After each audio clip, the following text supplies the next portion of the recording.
चैतन्य चरितमृत आदि लीला द्वितीय अध्याय श्लोक नंबर 56 का पाठ कर रहे हैं।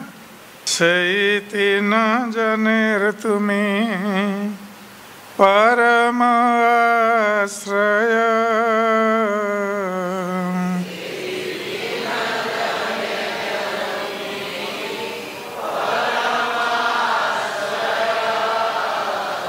तुमी मूल नारायण इथे की संशय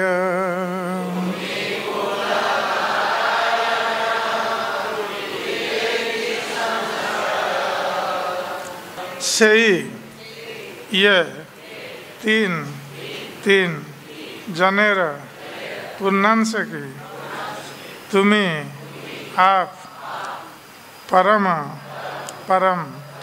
आश्रय तुम्हें आप मूल आदि नारायण इथे इसमें की क्या संशय। इसका अनुवाद और तात्पर्य श्रील प्रभुपाद के द्वारा अनुवाद। आप इन तीनों पुरुषावतारों के परम आश्रय हैं। इस तरह इसमें तनिक भी संदेह नहीं है कि आप आदि नारायण हैं। तात्पर्य, ब्रह्मा ने पुष्टि की है कि भगवान कृष्ण परमेश्वर है एवं वे ही क्षीरोदक सही विष्णु, गर्भोदक सही विष्णु तथा कारणोदक सही विष्णु अर्थात महाविष्णु नामक 3 पुरुषावतारों के स्रोत हैं। अपनी लीलाओं के लिए भगवान कृष्ण के 4 मूल प्राकट्य हैं अर्थात वासुदेव, शंकरषण, प्रद्युम्न तथा अनिरुद्ध।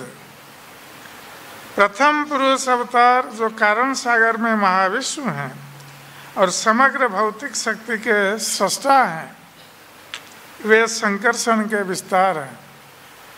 द्वितीय पुरुष गर्भोदक सही विष्णु हैं जो प्रद्युम्न के विस्तार हैं और तृतीय पुरुष क्षीरोदक सही विष्णु हैं जो अनिरुद्ध के विस्तार हैं। ये सभी उन नारायण के ही प्राकट्यों या प्रकाश की कोटि में आते हैं जो श्री कृष्ण के प्रकाश है। तो श्री चैतन्य चरितमृत के इस श्लोक में श्री कृष्णदास कविराज गोस्वामी भगवान कृष्ण आदि नारायण या परम पुरुष हैं इसकी स्थापना कर रहे हैं। जैसे हम लोग जानते हैं श्रीमद् भागवतम में वर्णन है कि श्री सूत गोस्वामी जब भगवान के विभिन्न अवतारों का वर्णन कर रहे थे तो अंत में वो कहते हैं कि एते चांस कला पुंस कृष्णस्तु भगवान स्वयं। तो ये जितने सारे भगवान के अवतार हैं इस भगवान कृष्ण के एक अंश या कला है और भगवान कृष्ण ये स्वयं भगवान है। तो ये जो धारणा संसार में प्रचलित है कि लोग सोचते हैं कि भगवान विष्णु के कृष्ण अंश है। अधिकतर लोगों की यही धारणा है कि कृष्ण एक अवतार है और मूल भगवान विष्णु या नारायण है। तो इस धारणा को यहाँ कृष्णदास कविराज गोस्वामी प्रमाण के साथ श्रीमद् भागवत के प्रमाण के साथ अस्वीकार कर रहे हैं। तो ये जो धारणा प्रचलित है कि कृष्ण एक अवतार है, किंतु यदि हम श्री जयदेव गोस्वामी के जो स्तोत्र हैं गीत गोविंद का, इसमें 10 अवतार स्तोत्र हैं, इसमें 10 अवतारों का वो वर्णन करते हैं। यद्यपि भगवान के असंख्य अवतार हैं अवतारा ही असंख्य, भगवान के असंख्य अवतार हैं। और श्रीमद् भागवतम में प्रधानतः 24 अवतारों का वर्णन है और श्री जयदेव गोस्वामी ने मुख्यतः 10 अवतारों का वर्णन किया है। तो उन अवतारों के वर्णन में श्री जयदेव गोस्वामी कहीं कृष्ण का नाम नहीं लेते हैं अवतार के रूप में। वो मत्स्य, कच्छप, वराह, नृसिंह, वामन, राम, परशुराम, उसके बाद बलराम कहते हैं, बलराम को अवतार कहते हैं, कृष्ण को नहीं, कृष्ण का नाम नहीं लेते हैं। उसके बाद बुद्ध और कल्कि ये सब हैं। तो कृष्ण अवतार के रूप में कहीं भी न तो श्रीमद् भागवतम में और न जयदेव गोस्वामी के दशावतार स्तोत्र में आया है। किंतु ये प्रचलित धारणा है कि कृष्ण, लोग सोचते हैं क्योंकि कृष्ण को लोग समझ नहीं पाते। कृष्ण साधारण लोगों के लिए एक रहस्यमय है, एक रहस्य है। और क्योंकि वो कृष्ण को समझ नहीं पाते हैं, इसलिए लोग सोचते हैं कि कृष्ण एक साधारण मनुष्य है। क्योंकि भगवान कृष्ण मनुष्य की लीलाएं कर रहे थे, तो लोग साधारण रूप से सोचते हैं कि कृष्ण साधारण मनुष्य है। उनको ये ज्ञान नहीं है कि कृष्ण कौन है। इसलिए भगवत गीता में भगवान श्री कृष्ण कहते हैं, जन्म कर्मं च मे दिव्यम एवं यो व्यक्ति तत्वतः त्यक्ता देहं पुनर्जन्म नैति मामेति सर्वजन। तो भगवान कृष्ण कहते हैं कि हे अर्जुन, मेरा जन्म और कर्म दोनों दिव्य हैं, ये भौतिक नहीं है। इसलिए भगवान का आविर्भाव दिव्य है। भगवान कृष्ण ने एक साधारण शिशु की तरह मातृगर्भ से जन्म नहीं लिया। हम श्रीमद् भागवत में पढ़ेंगे कि भगवान कृष्ण कैसे प्रकट होते हैं। देवकी के हृदय से प्रकट होते हैं, चतुर्भुज मूर्ति धारण करके। ऐसा हमने कहीं सुना है कि कोई मनुष्य शिशु इस प्रकार प्रकट होता है। तो लोगों को ये ज्ञान नहीं है, क्योंकि श्रीमद् भागवत का अध्ययन नहीं करते हैं, न तो कोई साधु संग करते हैं। इसलिए वो कृष्ण को एक साधारण मनुष्य जैसा मानते हैं। तो भगवान का जन्म जिस प्रकार दिव्य है, भगवान प्रकट हुए अपने स्वरूप में। क्योंकि भगवान कृष्ण भागवत में स्वयं बताते हैं कि क्यों उन्होंने चतुर्भुज रूप पहले धारण किया। क्योंकि लोगों में ये प्रचलित विश्वास है कि भगवान विष्णु चतुर्भुज हैं, और यदि भगवान कृष्ण द्विभुज रूप में प्रकट होते तो देवकी वसुदेव को विश्वास नहीं होता कि भगवान उनके पुत्र के रूप में आए हैं। इसलिए वो चतुर्भुज रूप धारण किए।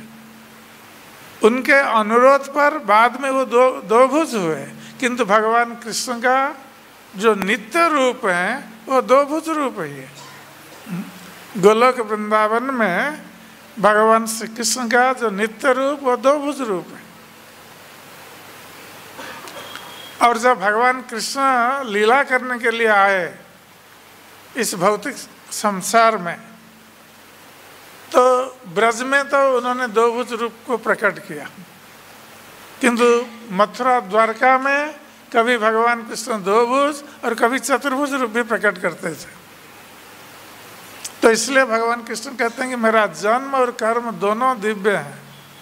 तो हम देखते हैं कि भगवान कृष्ण जब 6 दिन के शिशु थे, कंस ने पुतना राक्षसी को भेजा था ब्रज के सारे शिशुओं का वध करने के लिए, कि कृष्ण के आविर्भाव के 10 दिन के भीतर जितने शिशुओं का जन्म हुआ सभी का वध करने के लिए पुतना को नियुक्त किया था।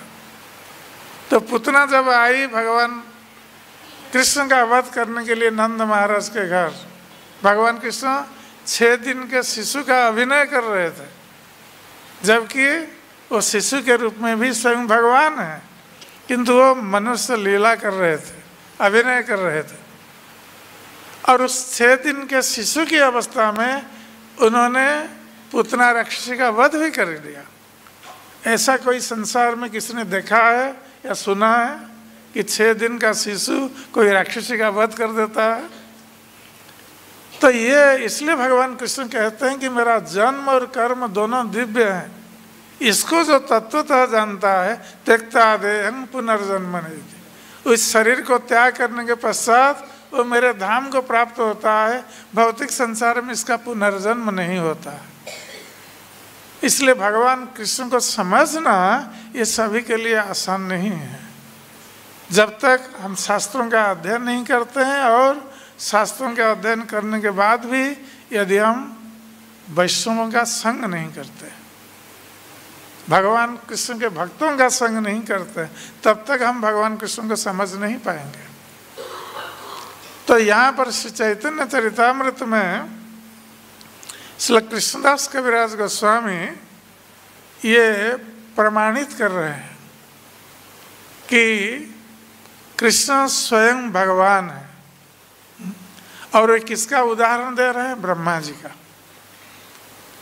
तो जब भगवान कृष्ण ब्रज में लीला कर रहे थे, हम लोग जानते हैं, अघासुर वध के पश्चात भगवान कृष्ण ग्वाल बालों के साथ यमुना के तट पर भोजन कर रहे थे।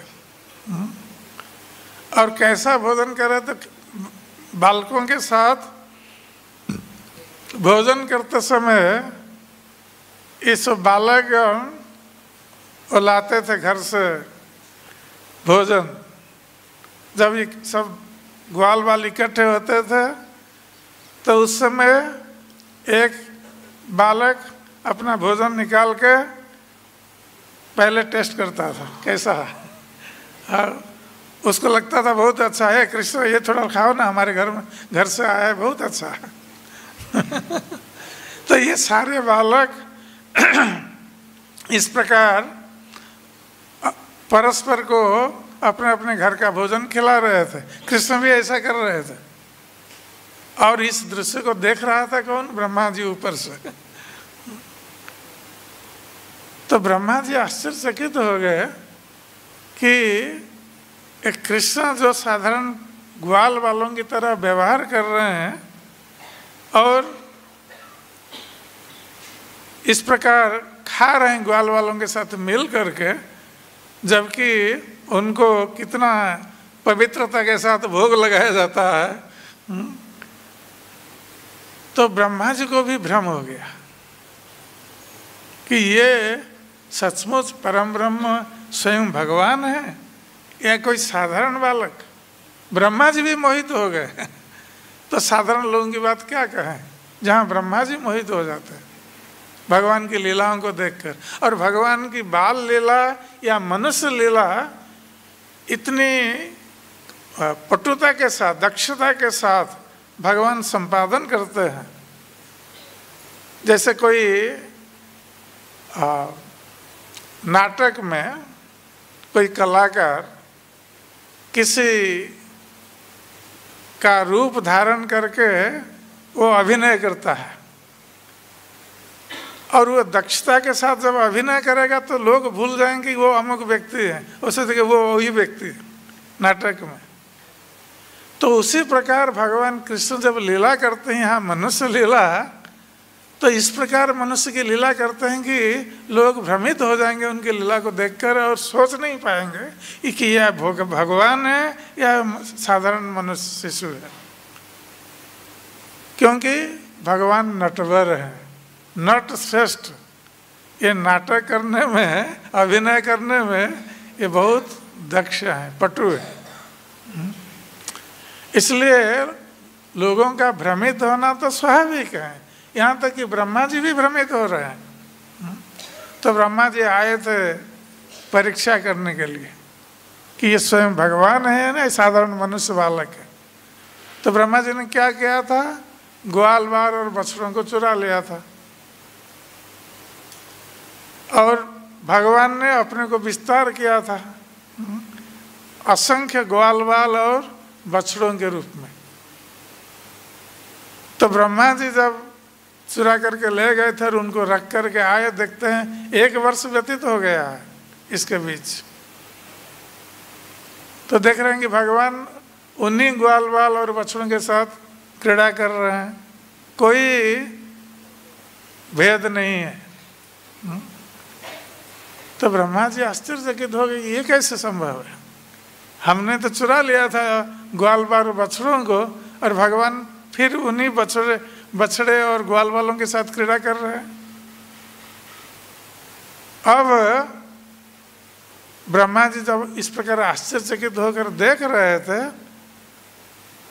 तो उस समय भगवान ने अपना स्वरूप दिखाया ब्रह्मा जी को, कि ब्रह्मा जी जो देख रहे हैं सारे ग्वाल बाल और बछड़ों को, ये सारे विष्णु रूप है।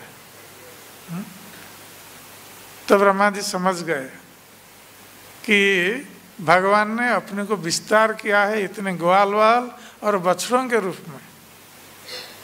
तो ये कृष्ण जो हैं ये साधारण बालक नहीं है, ये स्वयं भगवान है और मेरे प्रभु हैं, और मैंने उनके चरणों में अपराध किया है, उनकी क्रीड़ा में बाधा डाल करके। तो ब्रह्मा जी हंस वाहन से उतर करके भगवान के चरणों में गिर गए, और भगवान कृष्ण ब्रह्मा जी को ये अवसर देने के लिए वो अकेले आए थे, जिस प्रकार खोज रहे थे उस समय बछड़ों को, वो अकेले खड़े थे और वो जानते थे ब्रह्मा जी अब आएंगे। तो ब्रह्मा जी भगवान के चरणों में प्रणाम करके उनसे क्षमा याचना कर रहे हैं। तो भगवान कृष्ण भी साधारण बालक जैसा अभिनय कर रहे हैं। तो ब्रह्मा जी यहाँ चैतन्य चरितामृत में जिस प्रकार वर्णन है, तो ब्रह्मा जी जब प्रार्थना करते हैं भगवान से कि आप स्वयं मूल नारायण हैं, आप परम ईश्वर हैं, इस प्रकार प्रार्थना करते हैं, तो भगवान कहते हैं हम कैसे परम ईश्वर, हम तो साधारण बालक हैं, आपका जो परम ईश्वर वो तो नारायण है। तो ब्रह्मा जी अपनी स्तुति में भगवान कह रहे हैं कि नहीं, ये जो नारायण है किंतु आप मूल नारायण हैं। नारायण आपके विलास रूप है, विस्तार रूप है। तो उसी तत्व को अब कृष्णदास कविराज गोस्वामी यहाँ स्थापित कर रहे हैं श्री चैतन्य चरितामृत में, कि हम देखते हैं कि जैसे सभी लोग साधारण रूप से जानते हैं कि भगवान विष्णु ये सारे अवतारों के स्रोत हैं और उस सृष्टि का कार्य करते हैं। तो जिस प्रकार श्रीमद् भागवत में वर्णन है और श्री चैतन्य चरितामृत में भी वर्णन है कि भगवान कृष्ण आदि पुरुष हैं। ब्रह्मा जी ने इसके पश्चात उन्होंने ब्रह्म संहिता में ये भी लिखा है, ब्रह्मा जी ने, गोविंदं आदि पुरुषम तमहम भजामि। तो जितने अवतार हैं, रामादि मूर्तिषु कला नियमेन तिष्ठन् नानावतार अकरोत् भुवनेषु किंतु कृष्ण स्वयं समभवत् परमापमान्य गोविंदं आदि पुरुषम तमहम भजामि। तो भगवान कृष्ण ही आदि पुरुष हैं, ये ब्रह्मा जी लिख रहे हैं, ब्रह्मा जी कह रहे हैं, और वही ब्रह्मा जी यहाँ कह रहे हैं कि ये जितने अवतार हैं विशेष रूप से इस सृष्टि कार्य के लिए जो 3 पुरुष अवतार हैं, 3 विष्णु हैं। लोग संसार में जानते हैं कि विष्णु एक ही है, उनको पता नहीं कि 3 प्रकार के विष्णु हैं। तो विष्णु 3 प्रकार के हैं। तो भगवान कृष्ण जो आदि पुरुष हैं वो अपने को विस्तार करते हैं। उनका पहला विस्तार कौन है? बलराम जी। भगवान कृष्ण का पहला विस्तार उनके दक्षिण भाग से बलराम जी आते हैं, और बलराम जी अपने को विस्तार करते हैं। किस प्रकार? चतुर्व्यूह के रूप में, कि वासुदेव, संकर्षण, प्रद्युम्न और अनिरुद्ध, ये 4 चतुर्विह अवतार हैं। और पुनः इस चतुर्विह के जो संकर्षण है वो अपने को विस्तार करते हैं वैकुंठ के नारायण के रूप में, और नारायण पुनः अपने को विस्तार करते हैं द्वितीय चतुर्विह के रूप में वासुदेव, संकर्षण, प्रद्युम्न और अनिरुद्ध। तो ये सब जो विस्तार होता है किस लिए होता है? सृष्टि लीला के लिए।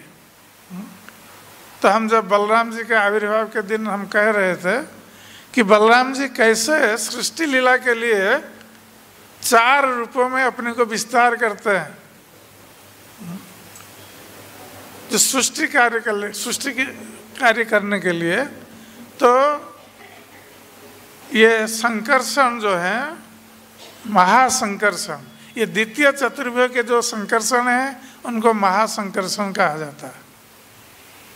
तो वही महासंकर्षण कारणोदकशाही विष्णु के रूप में अपने को विस्तार करते हैं, जो कारण सागर में शयन करते हैं और जिनके लोमकूपों से असंख्य ब्रह्मांड निकलते हैं। ये असंख्य ब्रह्मांड कारण सागर के जल में फुटबॉल की तरह तैरते रहते हैं। और जितने जीव आते हैं, ये जीव कारणोदकशाही विष्णु जब माया देवी पर ईक्षण करते हैं, दृष्टिपात करते हैं, तो सारे जीव माया देवी के गर्भ में आते हैं। तो ये कारणोदकशाही विष्णु ये सृष्टि लीला के ये प्रथम विष्णु हैं, जो जिनके लोमकूपों से असंख्य ब्रह्मांडों की सृष्टि होती है। किंतु ब्रह्मांडों की सृष्टि होने के बाद ब्रह्मांडों में और कोई सृष्टि नहीं हो सकती, क्योंकि ब्रह्मांड अंधकार में भरा रहता है। जो भौतिक ब्रह्मांड है ये अंधकार में भरा रहता है। तो पुनः ये कारणोदकशाही विष्णु महासंकर्षण के विस्तार रूप हैं। उसके बाद जो प्रद्युम्न है वो अपने को विस्तार करते हैं गर्भोदकशाही विष्णु के रूप में। वो गर्भोदकशाही विष्णु हर ब्रह्मांड में प्रवेश करते हैं, और प्रवेश करने के उपरांत ही उस ब्रह्मांड में सृष्टि संभव होती है, अन्यथा सृष्टि संभव नहीं हो सकती। तो इससे हम जान सकते हैं कि भगवान की सत्ता के बिना ये सृष्टि संभव नहीं हो सकती। न तो जीव आ सकते हैं, हमारा जीवन धारण करना भी असंभव हो जाता है। तो इस प्रकार जब ब्रह्मांडों में जीवों की सृष्टि होती है, प्रथम जीव ब्रह्मा है, हम जानते हैं। गर्भोदकशाही विष्णु के नाभि से जो कमल उत्पन्न होता है, उस कमल से ब्रह्मा जी उत्पन्न होते हैं, और ब्रह्मा जी पुनः सृष्टि करते हैं, जीवों की सृष्टि करते हैं। ये क्रम है सृष्टि का। और जब सारे जीवों की सृष्टि होती है, पुनः अनिरुद्ध, वासुदेव, संकर्षण, प्रद्युम्न और अनिरुद्ध अपने को विस्तार करते हैं क्षीरोदकशाही विष्णु के रूप में, जो क्षीर सागर में शयन करते हैं और हर जीवों के हृदय में परमात्मा के रूप में निवास भी करते हैं। ये क्षीरोदकशाही विष्णु है। गर्भोदकशाही विष्णु सारे जीवों के समष्टि के परमात्मा है, और कारणोदकशाही विष्णु ये सारे ब्रह्मांडों के समष्टि का परमात्मा है। तो इस प्रकार ये तीनों विष्णु ये सृष्टि कार्य करने के लिए अपने को प्रकाशित करते हैं। तो यहाँ पर श्री कृष्णदास कविराज गोस्वामी कहते हैं, ब्रह्मा जी के वाक्य को उद्धार करके, क्योंकि ब्रह्मा जी स्तुति कर रहे हैं, भगवान से कर रहे हैं, तो उसमें ब्रह्मा जी इसमें कह रहे हैं, सही तीन जनेर तुम्हें परम आश्रय। ब्रह्मा जी भगवान कृष्ण से कह रहे हैं जब स्तुति कर रहे थे वृंदावन में।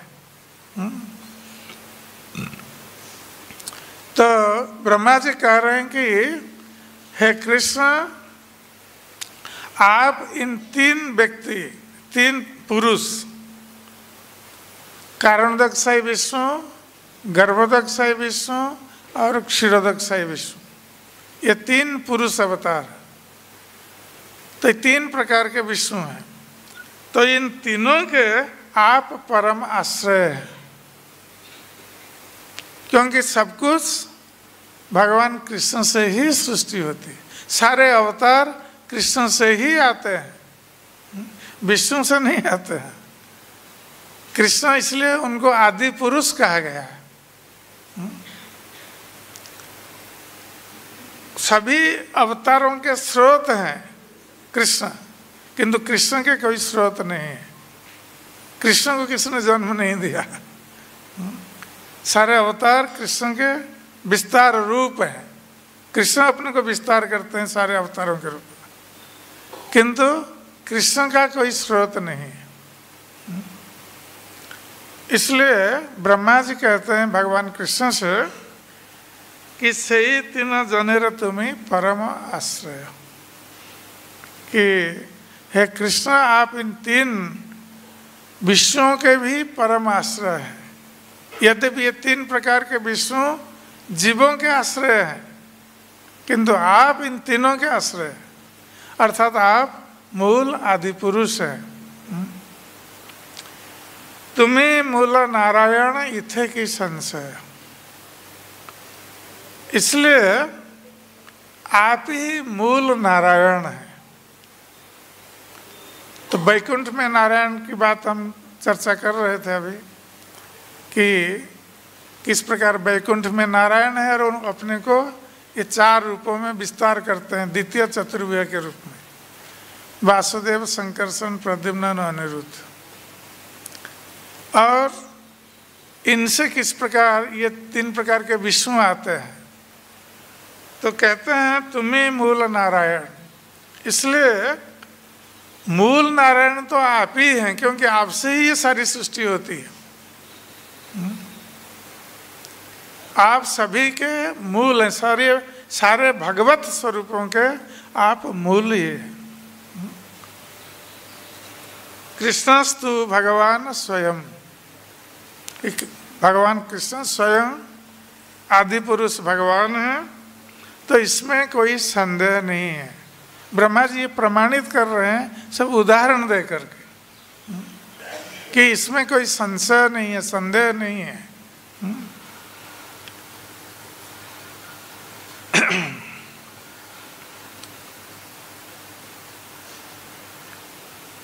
तो इस प्रकार कृष्णदास कविराज गोस्वामी ब्रह्मा जी के वचनों के माध्यम से ये प्रमाणित करना चाह रहे हैं कि भगवान श्री कृष्ण आदि पुरुष हैं और सभी अवतारों के स्रोत हैं।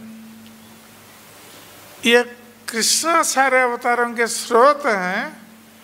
इसका प्रमाण करने के उपरांत श्री कृष्णदास कविराज गोस्वामी ये प्रमाणित करना चाह रहे हैं कि वही कृष्ण जो श्री चैतन्य महाप्रभु है, वही भगवान श्री कृष्ण जो श्री चैतन्य महाप्रभु के रूप में अवतरित हुए। तो श्री चैतन्य महाप्रभु जो कि स्वयं कृष्ण है, वो कृष्ण के अवतार नहीं है, स्वयं कृष्ण है चैतन्य महाप्रभु। तो जो स्वयं कृष्ण है, इसका अर्थ है कि ये सारे नारायण, सारे विष्णु, ये सब चैतन्य महाप्रभु के ही अंश हैं। ये प्रमाणित करना चाह रहे हैं। इस प्रकार ये कृष्ण के अंश हैं, उसी प्रकार ये श्री चैतन्य महाप्रभु के भी अंश हैं। श्री चैतन्य महाप्रभु भी इन सारे विष्णु अवतार, नारायण, चतुर्वेद, ये सभी के मूल हैं। बलराम जी के भी मूल हैं, क्योंकि कृष्ण और चैतन्य महाप्रभु में कोई अंतर नहीं है। तो ब्रजेंद्र नंदन जय सची सुत हैल सही बलराम हैल निताय। तो ब्रजेंद्र नंदन श्री कृष्ण ये श्री चैतन्य महाप्रभु सचीसुत सची माता के पुत्र के रूप में आविर्भूत हुए, चैतन्य महाप्रभु के रूप में, और बलराम जी नित्यानंद प्रभु के रूप में अवतरित हुए। इसलिए चैतन्य महाप्रभु नित्यानंद प्रभु को अपना बड़ा भाई मानते थे। इस प्रकार भगवान श्री कृष्ण बलराम को ज्येष्ठ भ्राता मानते थे, तो उसी प्रकार श्री चैतन्य महाप्रभु भी नित्यानंद प्रभु को अपने ज्येष्ठ भ्राता मानते थे। यद्यपि श्री चैतन्य महाप्रभु के ज्येष्ठ भ्राता के रूप में विश्वरूप आविर्भूत हुए थे। उनके ज्येष्ठ भ्राता का नाम था विश्वरूप, जो भी बलदेव प्रकाश थे। और विश्वरूप संन्यास लेने के बाद जब वो अंतर्ध्यान हो गए पंढरपुर में, तो वो बलराम नित्यानंद प्रभु में प्रवेश कर गए। इसलिए नित्यानंद प्रभु जो बलराम के अवतार माने गए हैं और चैतन्य महाप्रभु के ज्येष्ठ भ्राता के रूप में वो लीला कर रहे थे। तो कभी कभी हम देखते हैं चैतन्य लीला में कि श्री चैतन्य महाप्रभु को बुलाते हैं। कौन? नित्यानंद प्रभु, जो पानीहाटी में चिड़ादधी महोत्सव हो रहा। तो श्री नित्यानंद प्रभु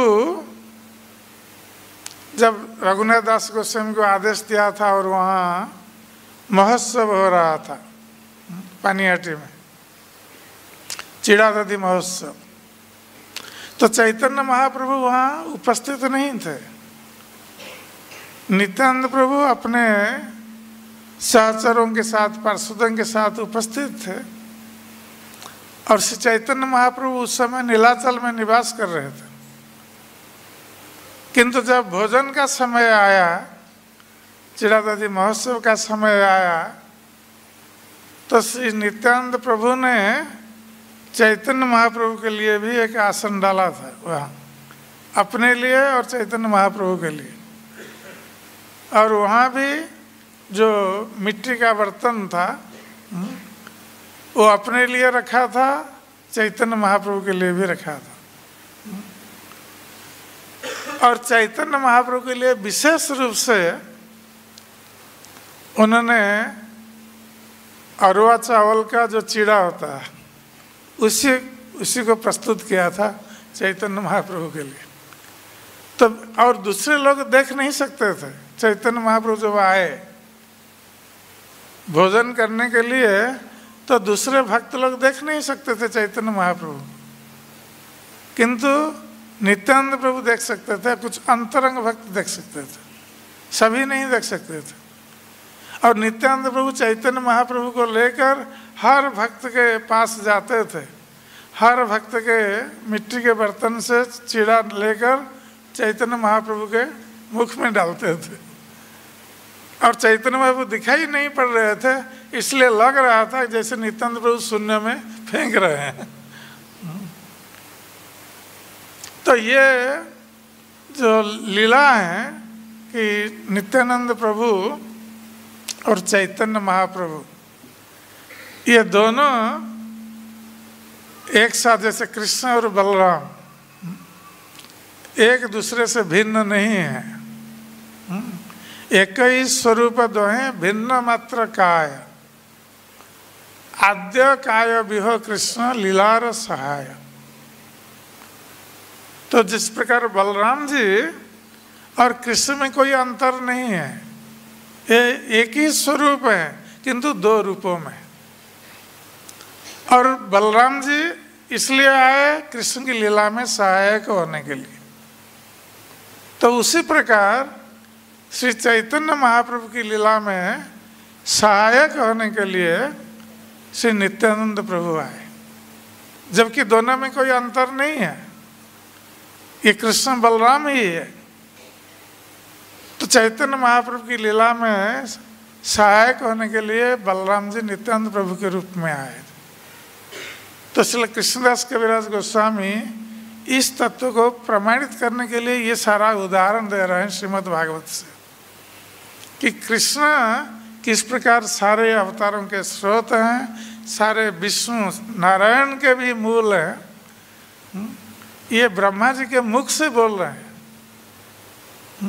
जिस पर ब्रह्मा जी ने स्तुति की थी भगवान से श्रीमद् भागवत में, उसी का उसको उद्धार कर रहे हैं श्री चैतन्य महाप्रभु को प्रमाणित करने के लिए कि चैतन्य महाप्रभु वही कृष्ण हैं जो मूल नारायण हैं, सारे विष्णुओं के मूल स्वरूप है। हरे कृष्ण।